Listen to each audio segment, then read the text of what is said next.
pessoal, boa noite.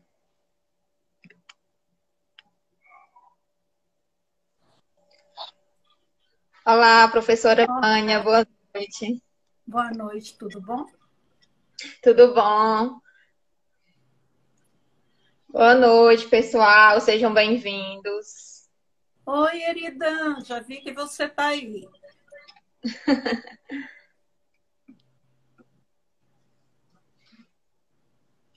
Tivemos uma queda de energia agora há pouco, mas está dando tudo certo. Para a gente ver, né? Isso aí faz É, parte do faz momento. parte do processo, exatamente. Mas eu estou aqui à disposição. Na hora que quiserem começar, eu estou aqui pronta para vocês. Ok, professora. Vamos aguardar só mais uns minutinhos, ver que o pessoal vai entrando, para a gente poder iniciar. Tá bom.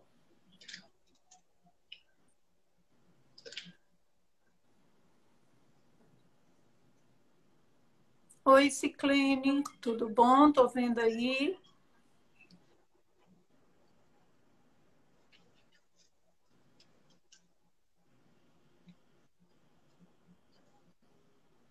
Késia.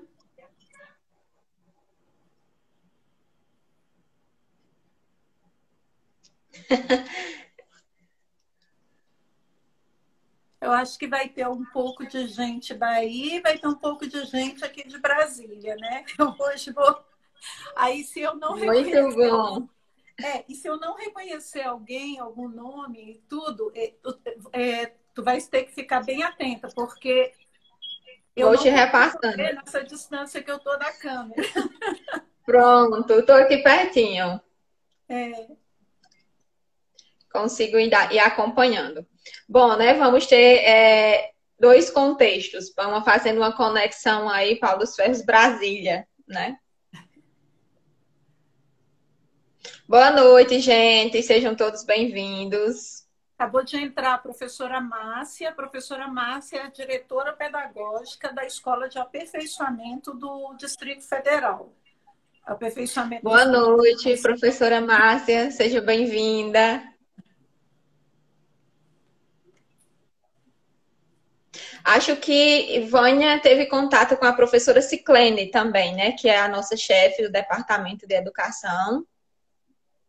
Sim, sim. A Ciclene conversou comigo por WhatsApp, foi o primeiro contato. Foi com Ciclene e Eridan. E Erida. Gilca Maia, nascida em Patu, professora da rede estadual, atuando na Secretaria de Educação em Natal. Eu estou aqui, mas eu conheço o povo daí. Olha aí. Professora Francicleide também, do departamento. Boa noite, sejam bem-vindas. Boas-vindas aos nossos alunos, né, que estão entrando para participar desse bate-papo conosco. Professora Renata, boa noite. Vamos dar início, não é isso, professora Vânia? Tudo ok? Tudo. Pessoal, boa noite. Eu sou a professora Nayane, sou professora do Departamento de Educação. Sou graduada em Pedagogia, tenho especialização em Psicopedagogia, meu mestrado em Educação. E hoje estou aqui com a professora Vânia, né, a intermédio de um convite da professora Eridan.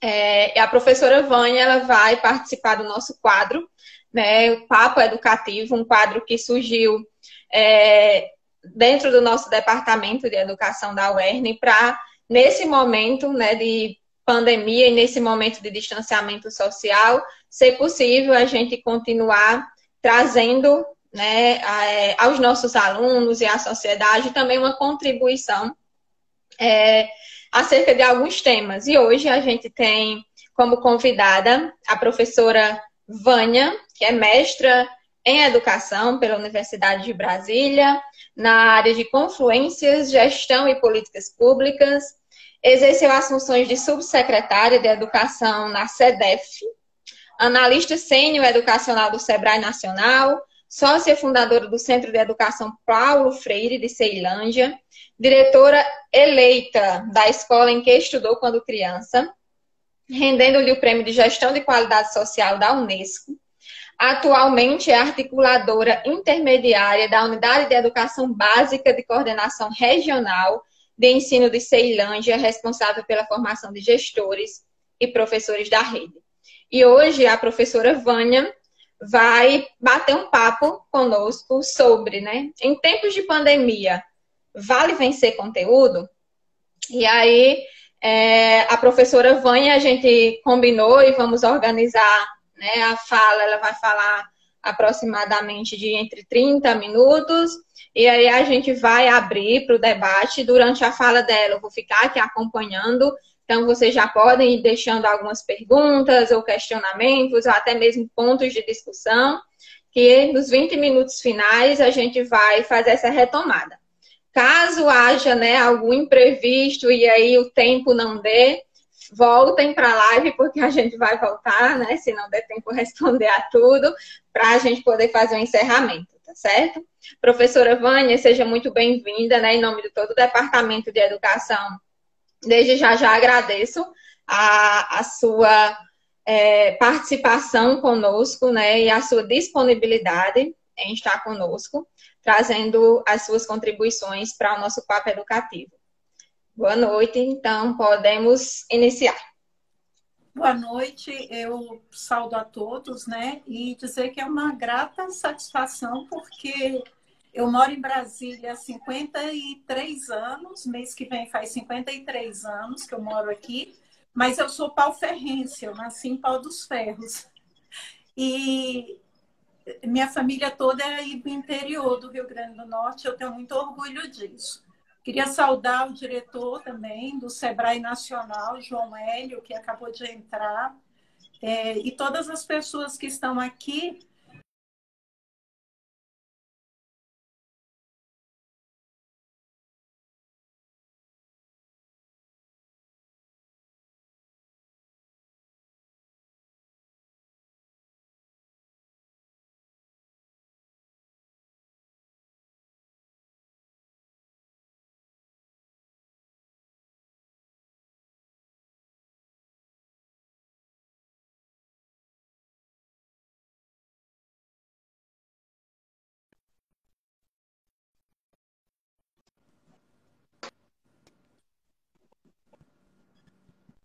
Nayane? Oi, consegue me ouvir? Outra queda de energia, gente. Acho que Paulo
Nayane, voltou? Voltei? Então tá. Gente, a queda de energia. A gente teve mais uma queda de energia, tá relampeando muito.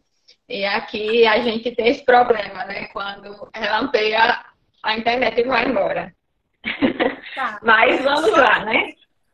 Quem já entrou, confirma para mim se agora dá para vocês ouvirem. Vocês estão ouvindo bem agora? Consigo ouvir bem. Um joinha.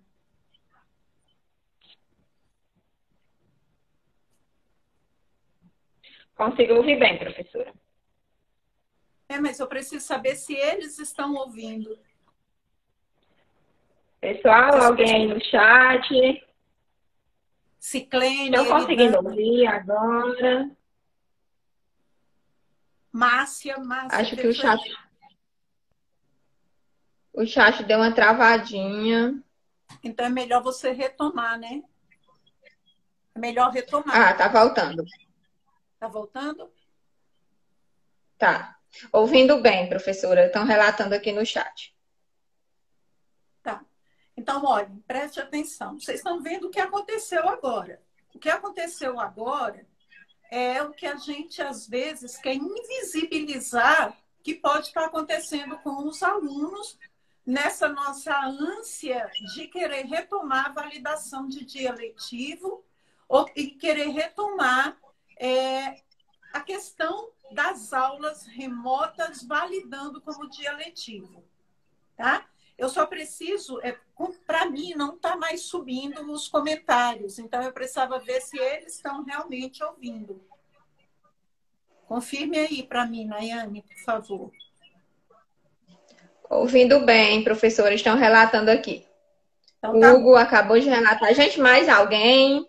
Estão conseguindo ouvir? A gente está tendo um probleminha.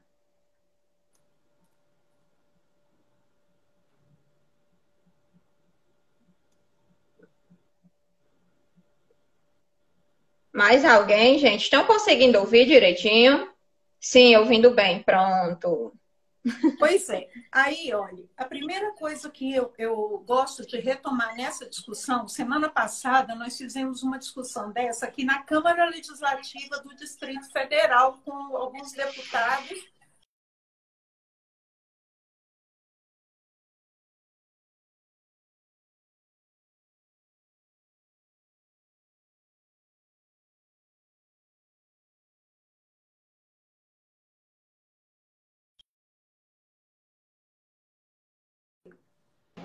É a garantia da igualdade de direitos para o acesso à matrícula e à permanência.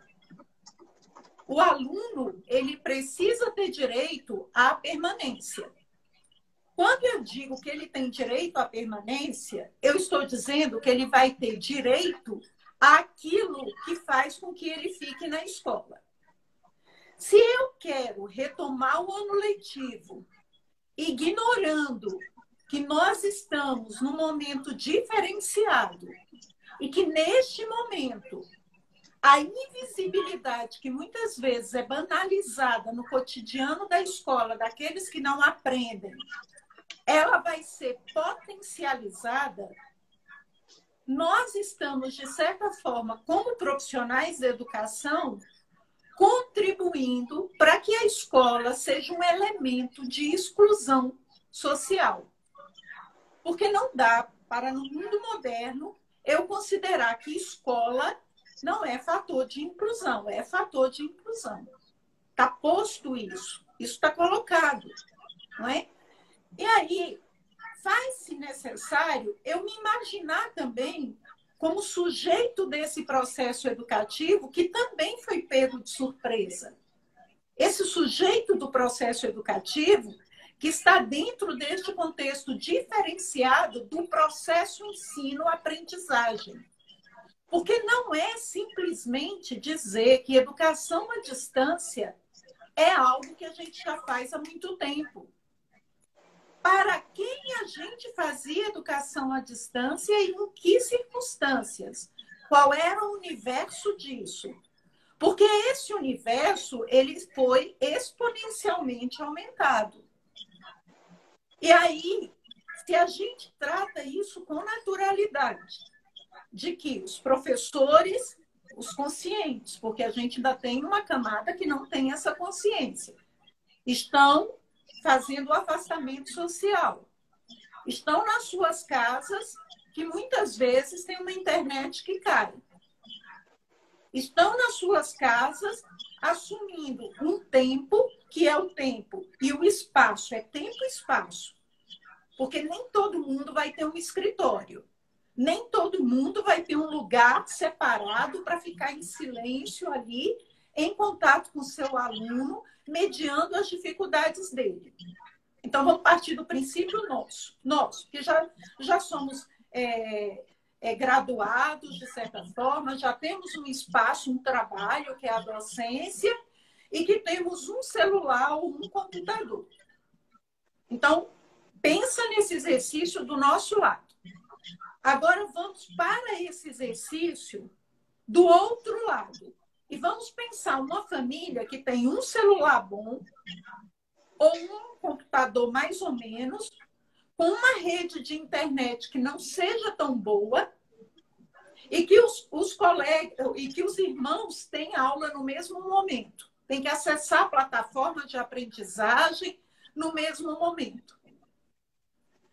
Quando eu banalizo isso, ou eu trato isso como um detalhe, eu estou potencializando, e eu vou usar muito essa palavra potencializar, a invisibilidade da falta do direito, a invisibilidade do direito à permanência. Porque eu estou dizendo, olha, as condições que eu tenho hoje para você estudar são essas. Você não tem essas condições, então você não permaneça. Problematizar isso não significa, por parte da docência, dos profissionais de educação, má vontade, mas compromisso de não compactuar com mais exclusão. Porque a gente pode pensar, esses dias a professora Márcia tinha me alertado que um membro das escolas privadas de Brasília, que eu não vou citar o nome, mas que tem influência aqui, tinha dito que os professores da rede pública são covardes, porque não querem ir para a linha de frente de aulas remotas, aulas à distância, ou não querem voltar. E eu fico dizendo, que covardia é essa que nos acusam quando nós respondemos por praticamente 80% da rede de ensino do país? E nós sabemos as adversidades dessa rede de ensino. E a falta de estrutura de boa parte dessa rede de ensino. Por outro lado, nós nunca fomos tão necessários, nós viramos memes. Os pais viram o nosso trabalho é extremamente importante. Eu recebo questionamentos de colegas que têm uma boa estrutura econômica, são formados, estão trabalhando em casa, têm um computador para eles e para o filho e falam: Vânia, como é que vocês dão conta da docência? Eu estou com um aqui em casa, eu estou com 2 e não estou dando conta. Sim, porque esse é um trabalho nosso, não tem essa de amigo da escola. A gente foi se acostumando que todo mundo achava o trabalho do professor um trabalho que todo mundo mete o bedelho. Então, vem com a história de a escola doutrina, a escola não dá aula, professor não trabalha. E a gente foi se acostumando, servidor público é parasita. E foi banalizando isso de tal forma que muitos de nós até reproduzia isso no discurso. Muitos, inclusive, a gente quando pergunta, você é professor? Não, eu sou sofressor. Já se coloca numa situação vitimizada a ponto de vista de ser a ralé da ralé de toda a história de uma profissão. E uma profissão como a nossa, que trabalha com a intelectualidade, com a formação do ponto de vista do que também traz a lei, mas que é uma lei que é bem-vinda, que é a Constituição e a LDB, quando trata das finalidades da educação. Quando nós dizemos lá nas finalidades, o que eu vou fazer, quais são as finalidades da educação brasileira? o pleno desenvolvimento da pessoa, seu preparo para o exercício da cidadania, sua qualificação para o trabalho. Olha como é importante. Então, esse professor precisa se conscientizar que o papel social dele foi visto agora. Então, não dá para arredar pé de uma discussão coletiva de qual o seu papel agora de não reproduzir exclusão. E não reproduzir exclusão vai significar para esse professor se capacitar intelectualmente para esse debate com as redes de ensino, para dizer, nós não estamos nos furtando ao trabalho, nós não queremos cancelamento de ano letivo, mas nós não queremos validar dia letivo, sendo que na largada nós já vamos deixar milhares para trás. Para vocês terem uma ideia, a rede de ensino da capital do país, do Distrito Federal, tem 420 e poucos mil alunos. Por uma pesquisa do Sindicato dos Professores, na largada, 125 mil não vão ter acesso à internet, nem à rede de televisão que a plataforma da Secretaria está hospedada. Como é que eu largo invisibilizando 1/4 da população educacional? Vamos pegar o Rio Grande do Norte. O Rio Grande do Norte, qual é a população educacional? Precisa pensar. Qual é a população educacional de Pau dos Ferros? Quantos alunos não teriam a menor condição de retomar a validação de dia letivo remoto? Quantos alunos, quantos metros de distância nós conseguiríamos manter um aluno do outro no caso de a gente começar a retomar a aula presencial? Esse debate ele não pode ser feito do ponto de vista de um debate sindical antigo, de que eu não tenho nada a ver com isso, eu não sou culpado da pandemia e eu não quero voltar agora. Não é isso. Ele precisa da nossa corresponsabilização. E eu gosto muito quando Gramsci e Paulo Freire falavam que o nosso papel para realmente atuar na formação humana e não reproduzir exclusões ou violências precisa ser de intelectual orgânico. Dentro desse momento agora, que tipo de intelectualidade está sendo exigida de nós? E aí eu retomo também qual é a função social da escola.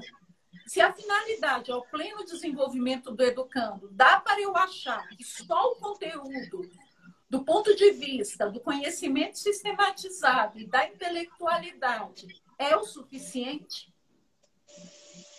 Ou eu preciso entender que nesse momento do pleno desenvolvimento, talvez os alunos, muitos dos alunos têm em nós, professores, a pessoa mais intelectualizada da família dele, do círculo social dele. Muitos dos alunos têm em nós, professores, a pessoa mais acolhedora da vida dele. Ou não. Muitos dos alunos estão com saudade de nós. Porque a escola pode ser o lugar mais seguro da vida dele.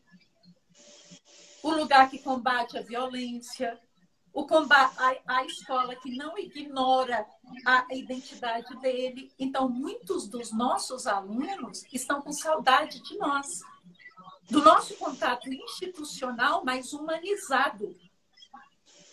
Será que agora, retomando com conteúdo e ignorando o contexto do momento, é que nós vamos fazer a diferença como intelectuais orgânicos que deveríamos ser? De onde vem o conceito de intelectual orgânico? Orgânico porque a escola é o organismo mais vivo, pulsando na sociedade 5 dias por semana, cheio de vidas ali dentro. O conhecimento pulsa ali dentro, mas a afetividade também precisa pulsar.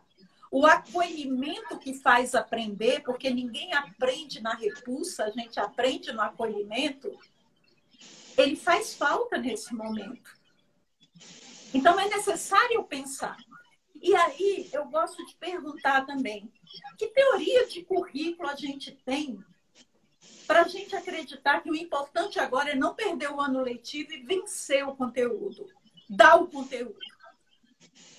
Nós temos 3 teorias de currículo.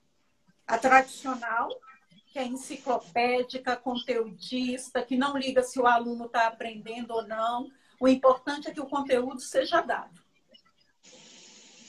Eu tenho a crítica que diz: ei, a escola ela não pode ser o locus de manutenção do status quo-social, de que ninguém pode mudar, que ninguém pode transformar a vida.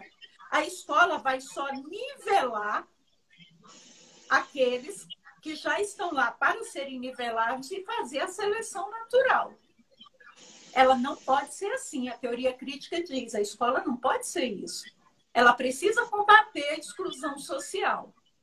E aí eu tenho uma teoria pós-crítica que vai dizer o seguinte: essa escola ela não pode ser o locus apenas de que combate a exclusão social. Ela tem que combater as exclusões da humanidade e da afetividade, que são as exclusões pelo racismo, pelo machismo, pela LGBTfobia. Os alunos estão sentindo falta dessa escola. Essa escola é a que faz falta.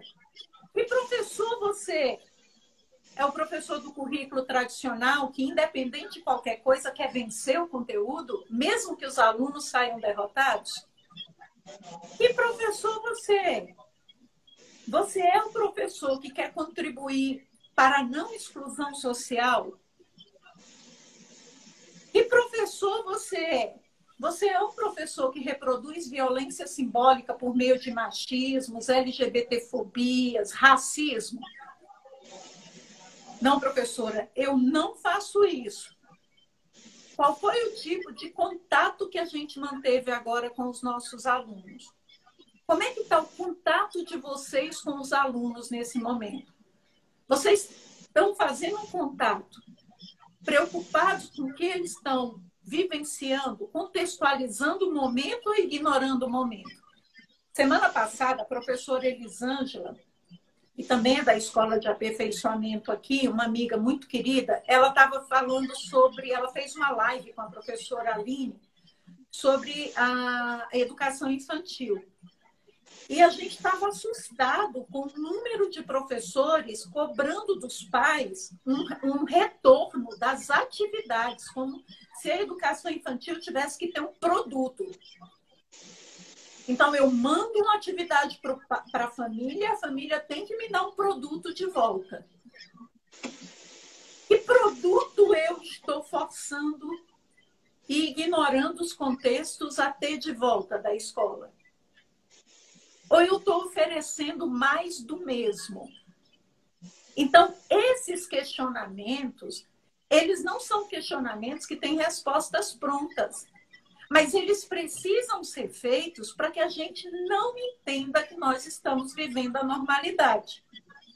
A elite desse país, e aqui não tem ninguém da elite, porque a elite não faz concurso para professor, e é bom deixar isso claro, porque vai que tem alguém aí que acha que é da elite. Aí é preciso esclarecer que não é. Professor nesse país não faz parte da elite desse país. É bom a gente deixar isso claro. A elite desse país, ela banaliza a vida dos mais simples. Então, ela vai banalizar por meio de políticas públicas, a depender de quem está conduzindo, a exemplo do governo federal, por exemplo, a exclusão por meio de educação à distância nesse momento. Ela vai banalizar, porque a gente perpetua essa manutenção de pirâmide social.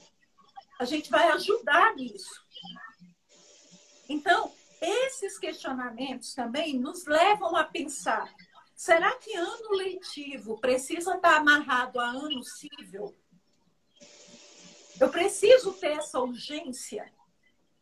O Luiz Carlos Freitas, da Unicamp, tem proposto para nós a junção do ano letivo de 2020 com 2021, Enquanto isso, a gente vai fazendo o acolhimento de diversas formas com os alunos e, nesse meio tempo, nós vamos fazendo também o mapeamento, por meio das redes municipais e estaduais, daqueles que não têm acesso aos meios necessários para a permanência na escola, com aprendizagem.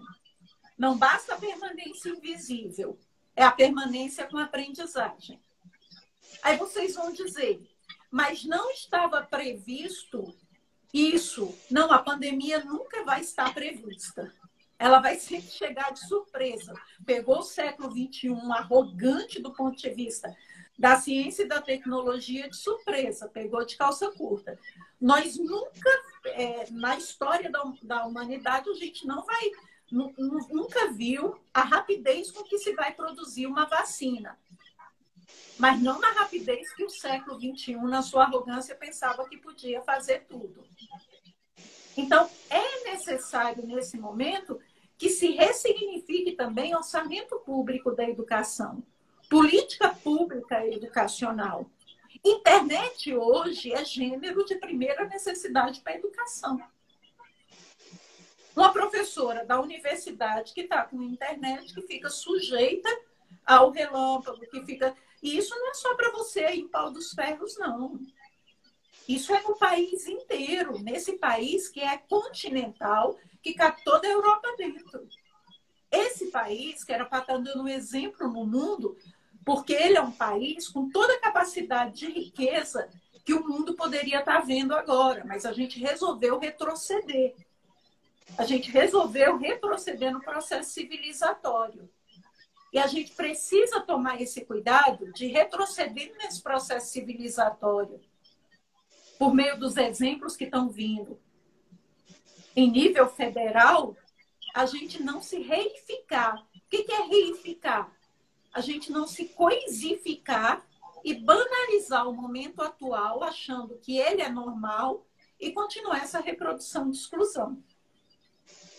Eu acho que eu já falei mais de 30 minutos e eu estou disposta a... Eu não estou vendo, para mim não está rodando nenhum comentário, para mim parou de rodar, mas eu gostaria de debater isso com vocês, ouvir os questionamentos.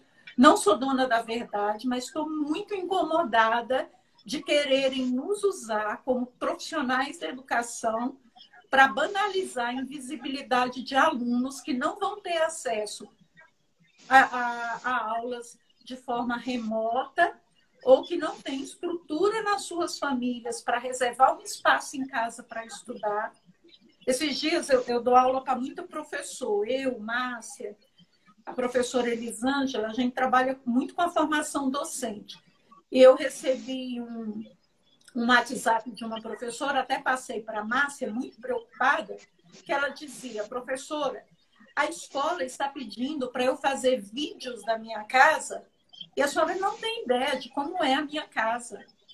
Eu moro num barraco muito pequeno aqui. Eu sou professora substituta temporária. Eu fico com vergonha. Eu divido o lote com mais outras famílias onde tem cachorro latindo o tempo inteiro. Eu tenho vergonha até dos alunos rirem de mim. Nós precisamos pensar sobre isso. Nós precisamos problematizar isso. Não dá para a gente continuar tocando o barco como se tivesse tudo normal. Não está normal. As exclusões estão vistas de forma exponencial. É isso, Maíra. Professora Vânia, a gente tem aqui, né, algumas proposições que foram colocadas para o debate. A gente teve a professora Mariana, acredito que seja a professora da Secretaria Estadual de Educação do Distrito Federal, e ela colocou, né, que além de expor essa importantíssima questão em debates, que atitudes, né, ela, enquanto professora, enquanto servidora, podem tomar. E aí, mais à frente, ela colocou que a frequência dos alunos, né, de acordo com as recomendações da Secretaria Estadual da Educação, que essa frequência dos alunos ela vai ser computada pela realização das atividades, né? E ela coloca que é incompatível com a educação reflexiva crítica, né? E aí sobre isso, né? Que atitudes, enquanto servidora, ela pode estar tomando? Antes disso, eu queria saber, eu ouvi de você, Nayane, como é que está essa questão aí no Rio Grande do Norte? Eu ouvi de Gilca, talvez Sayonara esteja aí também, que é da Secretaria Estadual. Ouvi de vocês aí em Pau dos Ferros, ou do interior, de quem estiver acompanhando, como é que está essa questão das aulas na rede pública, tanto dos municípios aí, como da rede estadual? Vânia, aqui a gente tem visto mais iniciativas do ponto de vista pontuais, né? A gente não tem uma determinação, né? Continuou-se atendendo as determinações do MEC em relação à quantidade de horas letivas que precisam ser cumpridas, né? Que é o que nós temos até agora de recomendação, enquanto a educação, né, pelo menos no cenário aqui de Pau dos Ferros, a gente vê que algumas escolas estão trabalhando de forma remota com a realização dessas atividades, um modelo bem parecido com esse modelo que a professora Mariana colocou, que está acontecendo no Distrito Federal, né? E a gente tem visto algumas escolas trabalhando com essas aulas remotas, mas na maioria das vezes com vídeos e com cadernos de atividades, né, que são encaminhados para casa para que as crianças possam ir acompanhando, enquanto que outras escolas estão totalmente com as atividades paralisadas. Então, a gente não tem aqui no RN uma determinação única, né? Na verdade, eu vejo mais iniciativas particulares de algumas escolas, né? Algumas escolas que optaram por isso e outras que no momento estão, de fato, paralisadas, esperando, né? Acho que esperando um norte, digamos assim, que venha da Secretaria Estadual de Educação. Eu acho que o que a professora Mariana pontuou aí é muito importante para a reflexão, como ela, né, a pergunta dela, enquanto servidora, o que ela pode estar tomando como atitudes, né? Eu vejo muitos servidores assim como ela também, em contextos de muita cobrança, né, em contextos de uma cobrança social, às vezes uma cobrança da escola, uma cobrança de um contexto que está exigindo essas novas competências, digamos assim, do professor, mas ao mesmo tempo junta também de uma falta de documentos que norteiem isso, de orientações, de formação, né, que de fato oriente o professor à realização desse trabalho. Então, é o contexto que nós estamos vivenciando por aqui. Primeira coisa é assim, nós não temos saída no individual. Eu tenho visto, como eu acompanho muitos professores aí no Rio Grande do Norte, que eu já fiz muita formação aí, quando eu estava no Sebrae Nacional, havia um programa nacional de educação empreendedora que tinha muita parceria com a escola, então eu já fiz. E acaba que nas redes sociais eu vejo muita coisa. Eu vejo uma boa vontade muito grande de alguns professores retomando as atividades com seus alunos. Eu vi agora na festa junina, eu vi atividades, até eu tenho uma priminha, filha da Cibele, doutor Severiano, que postou da janela a falta que ela estava sentindo da escola.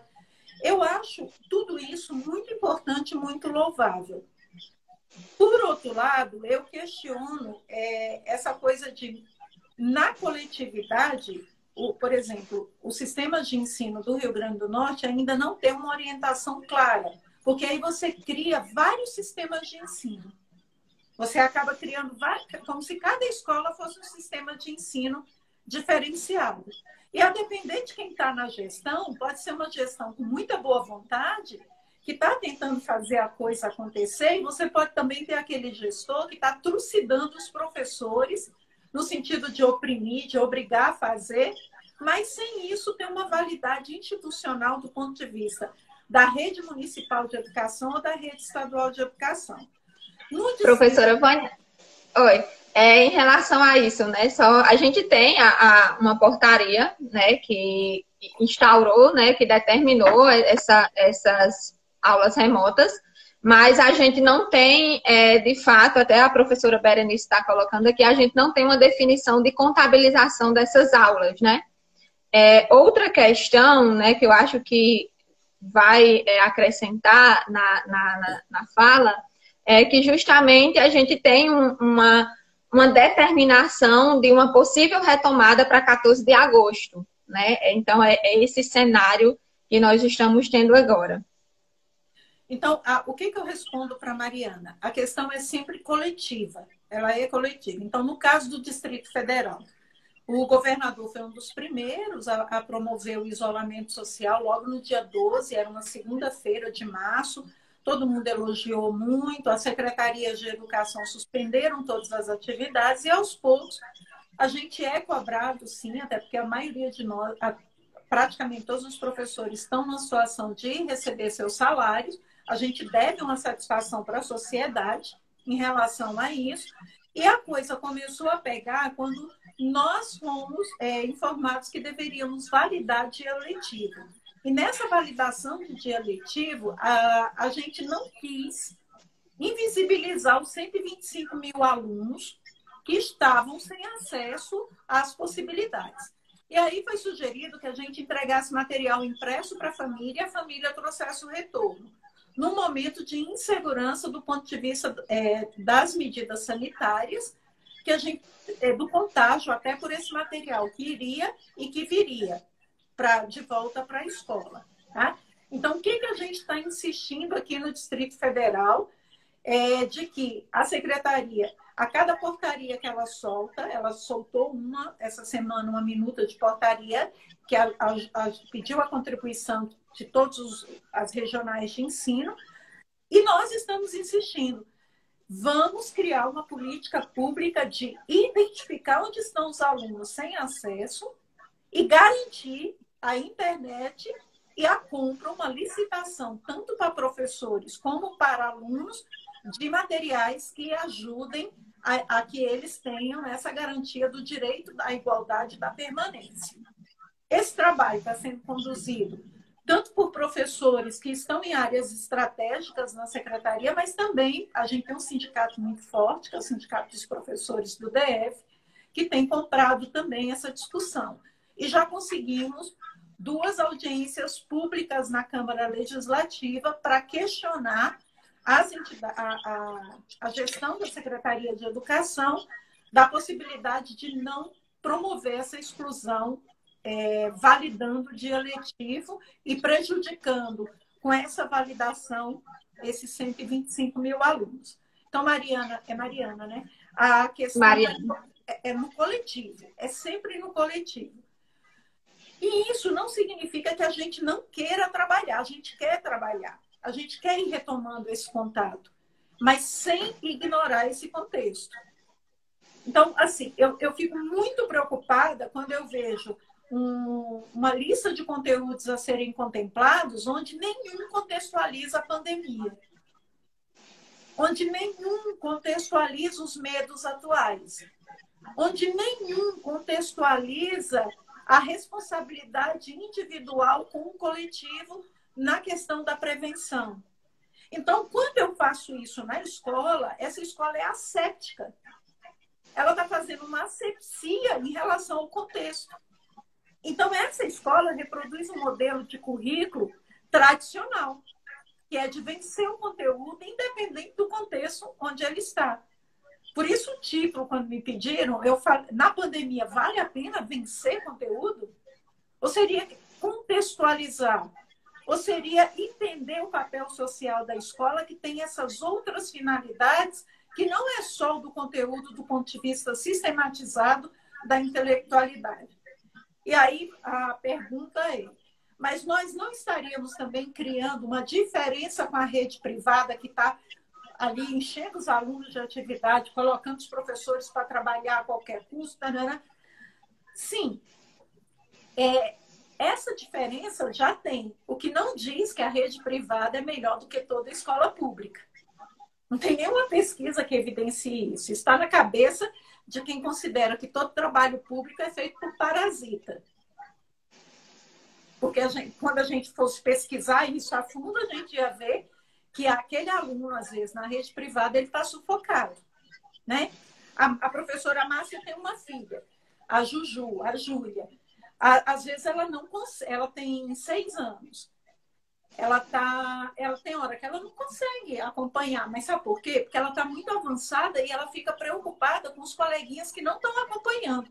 Então, ela não consegue prestar atenção na aula porque ela está angustiada que os colegas dela não estão compreendendo.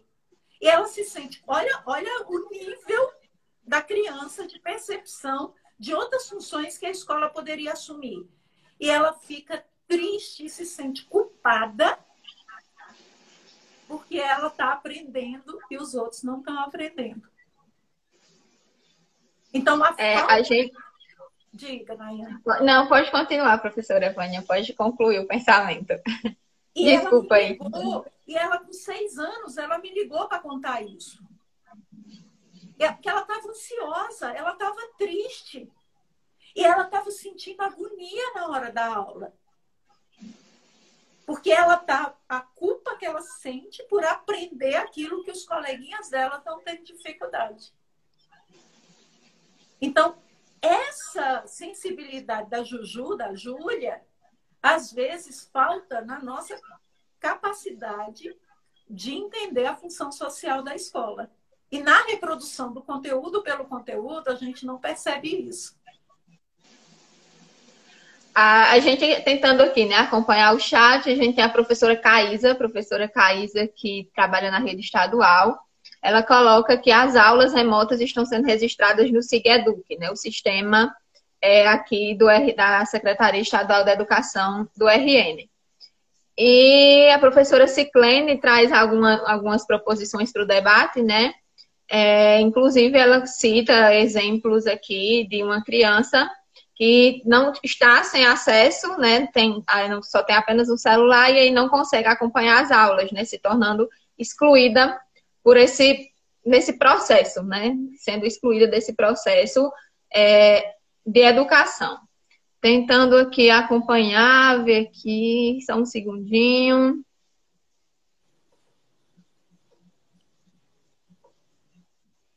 Pronto, ela coloca que tem uma colega, né, de uma sobrinha, que chora por não ter celular e computador em casa, né? Ou seja, essa criança foi descartada pela própria escola.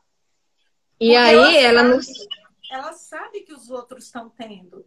De alguma forma ela sabe.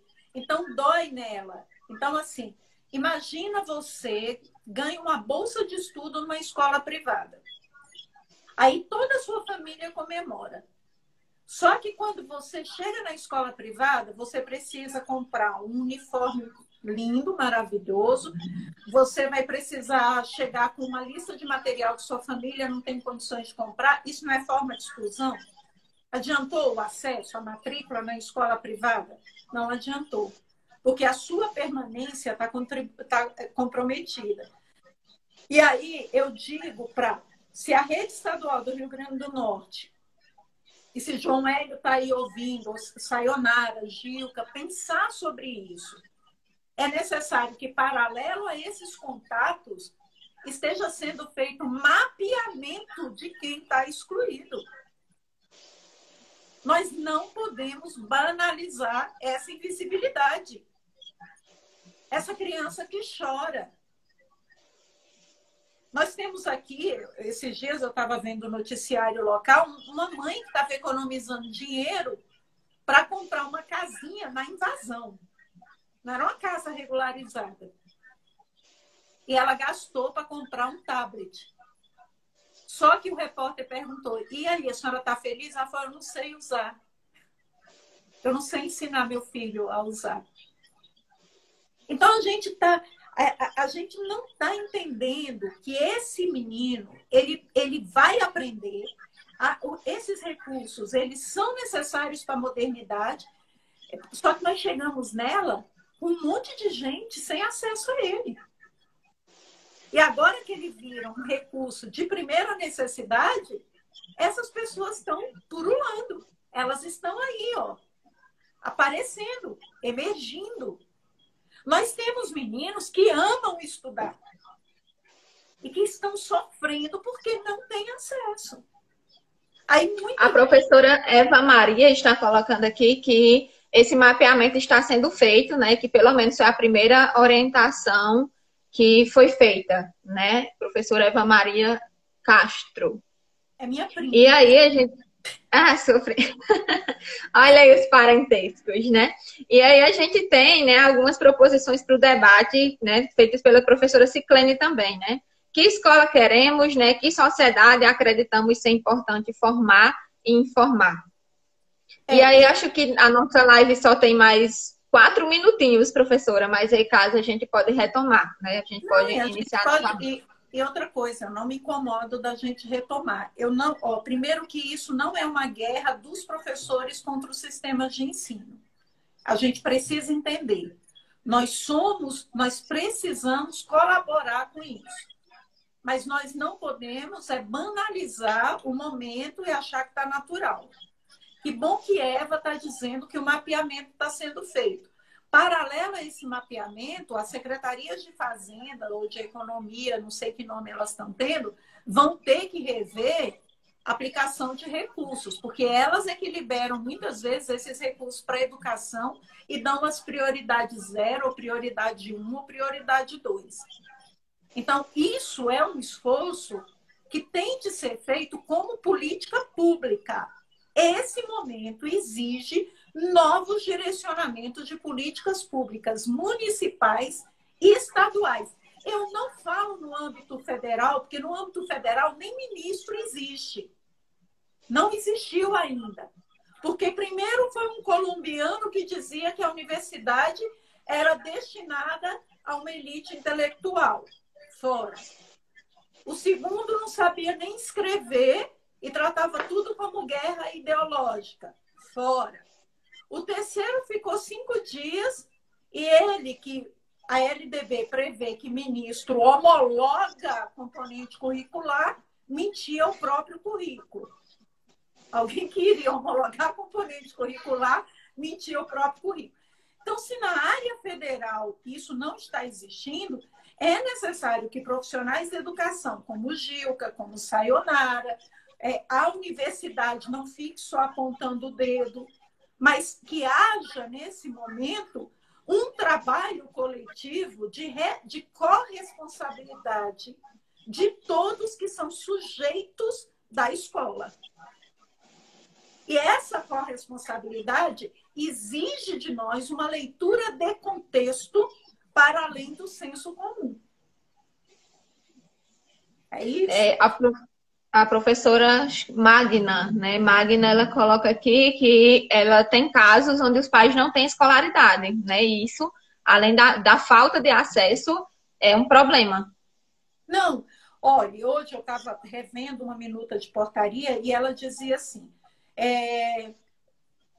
colocar algumas punições para os pais que não devolverem as atividades no dia determinado.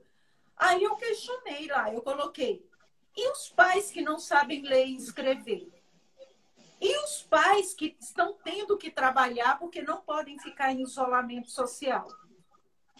Como é que nós vamos fazer com esses pais? Nós vamos puni-los duplamente. Ó, você está punido porque você está procurando emprego e não ficou em casa. Você está punido porque você está fazendo comida para vender e não ficou dando assistência para o seu filho. Então, eu vou punindo aqueles que sempre foram punidos socialmente.